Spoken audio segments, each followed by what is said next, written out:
कहानी शुरू होने से पहले हमें बताया जाता है कि गॉडजिला ने टाइटन्स और किंग गिदोरा को हरा दिया था और इस घटनाओं को 5 साल गुजर चुके थे। तब से गॉडजिला किसी को नहीं दिखा और इस 5 सालों में किसी मॉन्स्टर ने भी इस धरती पर हमला नहीं किया। वही दूसरी तरफ मोनार्क टीम स्कल आइलैंड में कॉन्ग पर ध्यान रख रहे थे।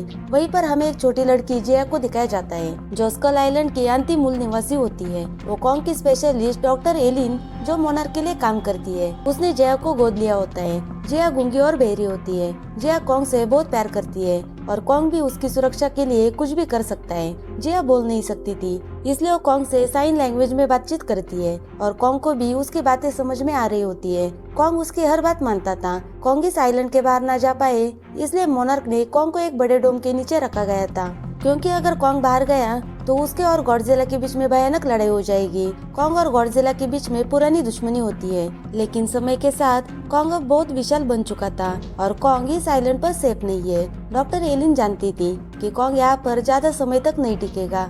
उसकी सेफ्टी के लिए उन्हें और कोई रास्ता ढूंढना होगा। दूसरी तरफ हमें बर्नी हेस नाम के आदमी को दिखाया जाता है जो एपेक्स साइबरनेटिक्स कंपनी में काम करता है। एक कंपनी इंसानी दिमाग और जानवर की तरह सोचने वाली मशीन को बनाती है और बर्नी हेस को इस कंपनी में कुछ गड़बड़ लगती है और उसे लगता है कि एपेक्स में कुछ गलत काम हो रहा है। वो इस बारे में इंटरनेट पर पॉडकास्ट कर रहा होता है। बर्नी इस बात का पर्दाफाश करना चाहता है। बर्नी को कंप्यूटर में एपेक्स के बारे में इंफॉर्मेशन मिलती है, जिससे उसका शक और बढ़ता है। उसे पता चलता है कि एपेक्स कंपनी किसी बहुत बड़ी मशीन का डिजाइन हांगकांग भेज रही है। वो सारा डेटा अपने पेन ड्राइव में कॉपी करता है। तभी वहाँ पर एक आलम बजता है। ये आलम गॉडजिला के आने का था और सभी को ये जगह खाली करने के लिए कह देते हैं। देखते ही देखते गॉडजिला समंदर में से बाहर आकर उस कंपनी पर हमला करता है और पूरी कंपनी को तबाह करने लगता है। उस हमले में बर्नी ऐसी जगह पर पहुंचता है जहाँ पर एक बहुत बड़ी मशीन को रखा गया था। उसे कुछ समझ नहीं आ रहा होता है कि ये क्या चीज है और इस मशीन को क्यों बनाया गया है। इस घटना के बाद शहर के सारे लोग हैरान थे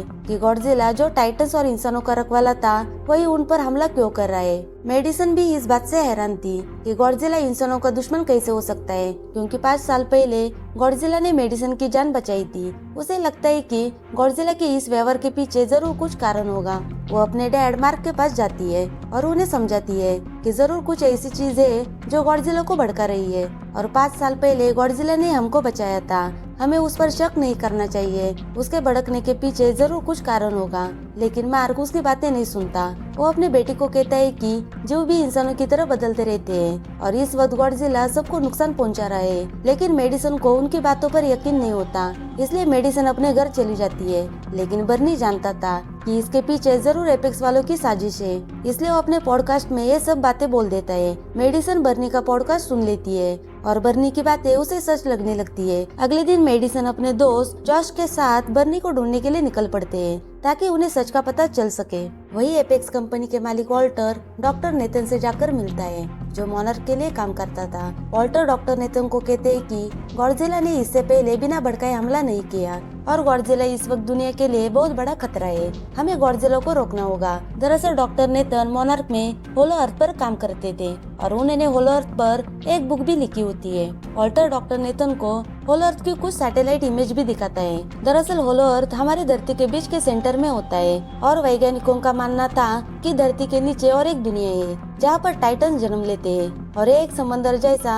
बहुत बड़ा इकोसिस्टम है। वॉल्टर कहता है कि इस होलो अर्थ में एक ऐसा शक्तिशाली स्रोत है जिसे होलो अर्थ का निर्वाह करके ताकतवर जीवों को जन्म देती है, जैसे कि गॉडजिला। वॉल्टर कहता है कि अगर हमने इस एनर्जी को कंट्रोल कर सके तो हम मिलके ऐसा दानव बनाएंगे जो गॉडजिला का मुकाबला कर सके और उसे ढूंढने के लिए डॉक्टर नेथन की मदद मांगते हैं। डॉक्टर नेथन हंसकर कहते हैं कि मेरे बुक में जो होलो अर्थ के बारे में लिखा है उस थ्योरी को बकवास साइंस माना है और होलो अर्थ में जाना नामुमकिन है। दरअसल डॉक्टर नेथन का भाई होलो अर्थ अभियान के लिए गया था और उसकी वहाँ पर मृत्यु हो गई थी। दरअसल होलो अर्थ में रिवर्स ग्रेविटी होती है, यानी कि सारी चीजें हवा के अपोजिट चली जाती है। वॉल्टर डॉक्टर नेथन से कहते हैं कि मुझे मालूम है कि तुम्हारे भाई की होलो अर्थ में मौत हो गई थी, लेकिन हमारे पास ऐसे सबूत है कि होलो अर्थ के पर्यावरण में हम जिंदा रह सकते हैं और होलो अर्थ के रिवर्स ग्रेविटी का सामना कर सकते हैं। अगर आप इस मिशन को लीड करेंगे तो हम वहाँ पर जा सकते हैं और हम गॉडजिला को हरा सकते हैं। डॉक्टर नेथन इस बात के लिए मान जाता है।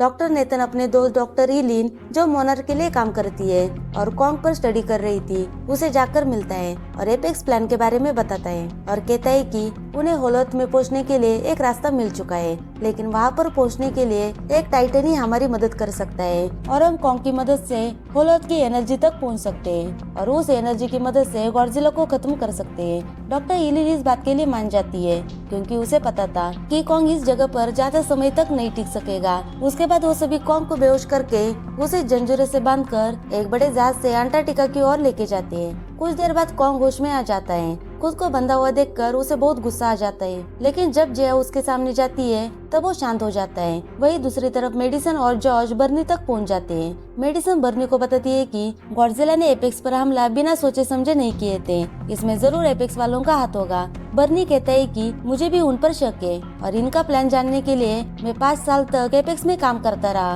पिछले हफ्ते मुझे ऐसी चीज के बारे में पता चला कि एपेक्स वाले कोई चीज हांगकांग भेज रही है। गॉडजिला ने जब एपेक्स पर हमला किया उसके बाद मैंने एक बहुत बड़ा डिवाइस देखा था। अब एपेक्स कंपनी में क्या है, इस बात को जानने के लिए वो सभी एपेक्स कंपनी में जाने का फैसला करते हैं। वही दूसरी तरफ जहाज तासन समुद्र तक पहुंच जाता है। डॉक्टर ईलिन नेतन को बताती है कि जया के माँ बाप स्कल आइलैंड पर मारे गए थे। वो आइलैंड एक बहुत बड़े तूफान के चपेट में आ गया था और सब लोग उस तूफान में मारे गए और उसके बाद कॉन्ग ने जया को बचाया। वहाँ पर कोई भी नहीं था, इसलिए मैंने उसकी सुरक्षा करने का वादा किया और शायद कॉन्ग ने भी यही वादा किया। तभी बीच रास्ते में गॉडजिला वहाँ पर आ जाता है और उनके कुछ जहाज को तबाह कर देता है। उसके बाद कॉन्ग जिस जहाज में होता है उस जहाज की तरफ गॉडजिला तेजी से आगे बढ़ रहा होता है। तभी वहाँ पर फाइटर प्लेन आके गॉडजिला पर हमला करते हैं, लेकिन गॉडजिला फाइटर प्लेन को तबाह कर देता है। गॉडजिला जाके कॉन्ग पर हमला करता है, जिससे जहाज पलट जाता है और कॉन्ग पानी के अंदर गिर जाता है। वो अभी भी जंजीरों से बंधा हुआ था,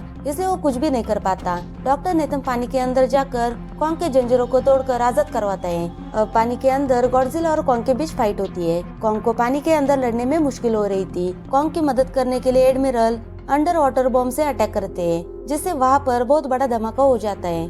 तभी कॉन्ग सही सलामत बाहर आ जाता है। डॉक्टर नेतन सभी को जहाज के इंजन, यंत्र सब कुछ बंद करने के लिए कहता है। जब गॉडजिला पानी से बाहर आकर जहाज को देखता है तब उसे लगता है कि जहाज में सब मारे गए, इसलिए गॉडजिला उस जगह से चला जाता है। उसके बाद सभी लोग कॉन्ग को एयरलिफ्ट की मदद से उस जगह पर लाया जाता है जिस जगह पर होलो अर्थ का रास्ता है। दूसरी तरफ बर्नी, मेडिसन और जॉश एपेक्स कंपनी के अंदर चले जाते हैं, लेकिन वहाँ पर वो डिवाइस नहीं होता। उसके बाद वो सभी जमीन के नीचे एक सीक्रेट बेस में चले जाते हैं। वहाँ पर एक अंडरग्राउंड क्रेन भी होती है, जिसमें से कुछ सामान हांगकांग ले जा रहा था। तभी क्रेन का दरवाजा बंद हो जाता है और ये तीनों उस क्रेन के अंदर फंस जाते हैं। एक क्रेन स्पीड से हांगकांग की ओर जाती है। वही डॉक्टर नेतन और एलिन कॉन्ग को लेकर उसी जगह पर पहुंच जाते हैं जहाँ से होलो अर्थ में जाने वाले थे। जया कॉन्ग को साइन लैंग्वेज से कहती है कि उस होलो अर्थ में ही तुम्हारा घर है। कॉन्ग उसकी बात को समझ जाता है और वो होलो अर्थ में चला जाता है। सभी लोग ह्यूज में बैठकर कॉन्ग के पीछे चले जाते हैं। वो जल्दी होलो अर्थ में पहुंच जाते हैं। वहाँ का इकोसिस्टम बिल्कुल स्कल आइलैंड के जैसा ही था। उस जगह पर बहुत सारे अजीब क्रिएचर होते हैं। तभी एक उड़ने वाला क्रिएचर उनके ह्यूज पर हमला करता है, लेकिन तभी कॉन्ग आकर उस क्रिएचर को उठाकर पटक देता है, पर दूसरा क्रिएचर आकर उसे पकड़ लेता है, लेकिन वो क्रिएचर कॉन्ग के सामने नहीं टिक पाता। कॉन्ग उसे मार के उसका सिर अलग कर देता है और उसे खाने लगता है। कॉन्ग उन लोगों को बचा लेता है। कॉन्ग उस जगह से आगे बढ़ता है, तभी सारे कॉन्ग का पीछा करते हैं। दूसरी तरफ बर्नी, मेडिसन और जॉश हांगकांग पहुंच जाते हैं। तभी उन्हें पता चलता है कि एपेक्स वाले एक रोबोटिक गॉडजिला, जिसे मेका गॉडजिला कहा जाता है, एपेक्स वालों ने उसे बनाया है। जहाँ इस जगह पर टेस्टिंग कर रहे थे वो बिल्कुल असली गॉडजिला जैसा ही था। वहाँ पर रेन सिरिजावा भी होता है, जो डॉक्टर सिरिजावा का बेटा होता है। रेन सिरिजावा के सिर पर एक खास हेलमेट होता है। रेनू उस मेका गॉडजिला को टेलीपैथी के जरिए कंट्रोल कर रहा था। वो मेका गॉडजिला बहुत ताकतवर था, लेकिन एपेक्स वालों के पास इतनी पावर नहीं होती कि वो मेका गॉडजिला को ज्यादा देर तक चला सके, इसलिए उन्हें वो एनर्जी सोर्स चाहिए थी जो होलो अर्थ में मौजूद होती है, और अगर वो एनर्जी उन्हें मिली तो पूरी दुनिया पर इनका ही राज होगा। तभी मेडिसन समझ जाती है कि गॉडजिला ने एपेक्स पर हमला क्यों किया था। एपेक्स अपने खुद का गॉडजिला चाहता है। वही गॉडजिला तेजी से हांगकांग की तरफ बढ़ रहा होता है। वही होलो अर्थ में कॉन्ग एक मेल के अंदर चला जाता है जो उसके पूर्वजों का होता है। वहीं पर उसे अपने पूर्वजों की एक कुल्हाड़ी मिलती है और वो अपने राजगद्दी पर बैठ जाता है। दूसरी तरफ बर्नी, मेडिसन और जॉश बाहर निकलकर एक दूसरे रूम में चले जाते हैं। वहाँ पर उन्हें किंग गिदोरा की खोपड़ी दिखाई देती है। वो खोपड़ी स्मार्ट कंप्यूटर से कनेक्ट की गई थी और उसका डीएनए कॉपी कर लिया होता है। होलो अर्थ में कॉन्ग को एक कुल्हाड़ी का निशान दिखाई देता है। कॉन्ग उस कुल्हाड़ी को उस निशान के अंदर फिट कर देता है। तभी वहाँ पर पावरफुल एनर्जी का सोर्स फैलने लगता है और उस एनर्जी से वो कुल्हाड़ी चार्ज होती है। वही गॉडजिला भी हांगकांग पहुंच जाता है और वो धरती के नीचे कॉन्ग को महसूस करता है। वो अपने एटॉमिक ब्रेथ से कॉन्ग के महल तक एक सुरंग बना देता है। वही वॉल्टर की बेटी माया अपने एपेक्स गैजेट से उस एनर्जी के सैंपल अपने डैड को भेज देती है। वो एनर्जी हांगकांग में एपेक्स सेंटर में पहुंच रही थी, जिसका यूज करके वो मेका गॉडजिला को पूरी तरह से तैयार कर सके। डॉक्टर ईलिन माया और एपेक्स वालों की चाल समझ जाती है और उसे रोकने की कोशिश करती है, लेकिन वो उसकी बात नहीं सुनती। वही पावरफुल एनर्जी एपेक्स सेंटर में पहुंच चुकी थी। ऑल्टर रेन को वो एनर्जी मेका गॉडजिला के अंदर डालने के लिए कहता है। रेन सिरिजावा भी ऑल्टर को समझाता है कि इस एनर्जी को अभी तक हमने टेस्ट नहीं किया है, क्योंकि इस एनर्जी का मेका गॉडजिला पर क्या असर होगा ये हम नहीं जानते। होलो अर्थ में इन सभी के ऊपर चमगादड़ जैसे क्रिएचर हमला करते हैं, इसलिए माया और उसकी टीम अपने ह्यूज में बैठकर निकल पड़ते हैं। लेकिन कॉन्ग समझ जाता है कि एपेक्स वाले बुरे लोग हैं और वो उनके ह्यूज को हाथ में लेकर कुचल देता है और कुल्हाड़ी लेकर उसी सुरंग से गॉडजिला की तरफ रवाना हो जाता है। जी हाँ, डॉक्टर एलिन और डॉक्टर नेथन दूसरे ह्यूज में बैठकर कॉन्ग के पीछे चले जाते हैं। वही एपेक्स सेंटर में बर्नी, मेडिसन और जॉश को एपेक्स के सिक्योरिटी गार्ड पकड़ लेते हैं। वही कॉन्ग गॉडजिला तक पहुंच जाता है। दोनों एक दूसरे को देखकर बहुत गुस्सा हो जाते हैं। उन दोनों में यहाँ पर बहुत खतरनाक लड़ाई होती है। वही जिया, डॉक्टर एलिन और डॉक्टर नेथन भी सुरंग से बाहर आ जाते हैं। गॉडजिला कॉन्ग के ऊपर एटॉमिक ब्रेथ छोड़ता है, लेकिन कॉन्ग के पास कुल्हाड़ी होती है और उसमें भी एटॉमिक पावर होती है। कॉन्ग उस कुल्हाड़ी से एटॉमिक ब्रेथ को रोक लेता है और उसी कुल्हाड़ी से गॉडजिला पर जोरदार वार करता है, जिससे दोनों दूर जाकर गिर जाते हैं। कॉन्ग फिर से उठता है, लेकिन उसकी कुल्हाड़ी की एनर्जी चली जाती है क्योंकि उसका चार्ज खत्म हो चुका था। वही गॉडजिला भी उठ जाता है और फिर से उन दोनों में लड़ाई शुरू हो जाती है, लेकिन इस बार गॉडजिला कॉन्ग को हरा देता है और उसके ऊपर पैर पटक देता है, जिससे कॉन्ग जख्मी होकर बेहोश हो जाता है। उधर मेडिसन, बर्नी और जॉश को ऑल्टर के सामने लाया जाता है। मेडिसन ऑल्टर को कहती है कि गॉडजिला हमें शांति से छोड़कर चला गया था, लेकिन तुम लोगों ने उसे जंग के लिए भड़काया। ऑल्टर कहता है कि यहाँ पर योद्धा एक ही होता है और राजा भी एक ही होता है और मैं सारे टाइटन्स को खत्म कर दूंगा और दुनिया पर एपेक्स राज करेगा। अब ऑल्टर के कहने पर रेन सिरिजावा होलो अर्थ की एनर्जी से मेका गॉडजिला को एक्टिवेट कर देते हैं। रेन सिरिजावा जो गिदोरा की खोपड़ी के अंदर से टेलीपैथिकली कंट्रोल कर रहा होता है, लेकिन वो उस एनर्जी को कंट्रोल नहीं कर पाता।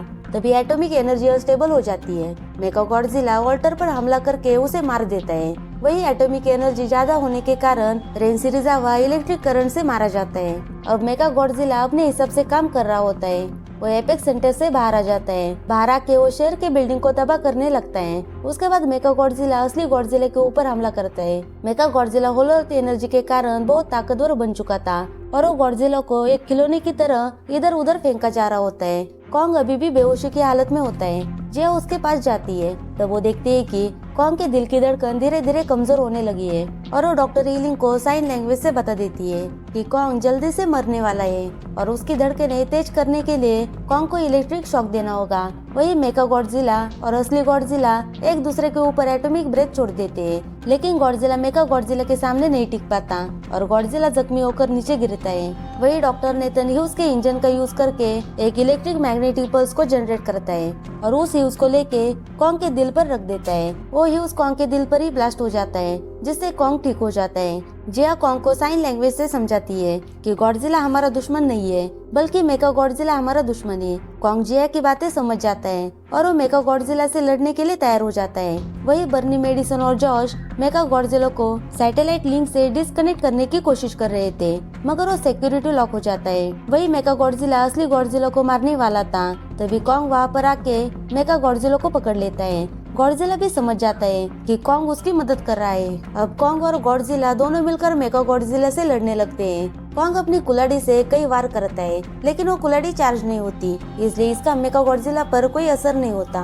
एपेक्स सेंटर में जिस मशीन से मेका गॉडजिला ऑपरेट हो रहा था, उस मशीन पर बर्नी शराब डाल देता है, जिससे उस मशीन में शॉर्ट सर्किट हो जाता है। इस वजह से मेका गॉडजिला कुछ पलों के लिए रुक जाता है। वही असली गॉडजिला अपने एटॉमिक ब्रेथ से कॉन्ग की कुल्हाड़ी को चार्ज करा देता है और कॉन्ग उस कुल्हाड़ी से मेगा गॉडजिला पर हमला करता है। कॉन्ग मेगा गॉडजिला के दोनों हाथ को काट देता है और उसकी गर्दन को उखाड़ देता है। आखिरकार मेगा गॉडजिला खत्म हो चुका था। डॉक्टर मार्क भी अपने बेटी से मिलता है। डॉक्टर एलिन, नेथन और जिया भी सेफ थे। अब गॉडजिला और कॉन्ग आमने सामने खड़े होते हैं। कॉन्ग समझ जाता है कि गॉडजिला कुल्हाड़ी की वजह से उसे एक खतरनाक टाइटन समझ रहा है और कॉन्ग अपनी कुल्हाड़ी को नीचे फेंक देता है और अपनी दुश्मनी को भूलकर गॉडजिला वापस समंदर में चला जाता है और कॉन्ग को होलो अर्थ में छोड़ दिया जाता है जहाँ पर उसका घर था और वो वहाँ का राजा होता है। वही मोनार्क होलो अर्थ और कॉन्ग पर नजर रखने के लिए एक ऑब्जर्वेशन पोस्ट स्थापित करते हैं और इसी के साथ मूवी यहाँ पर खत्म हो जाती है। Thank you for watching.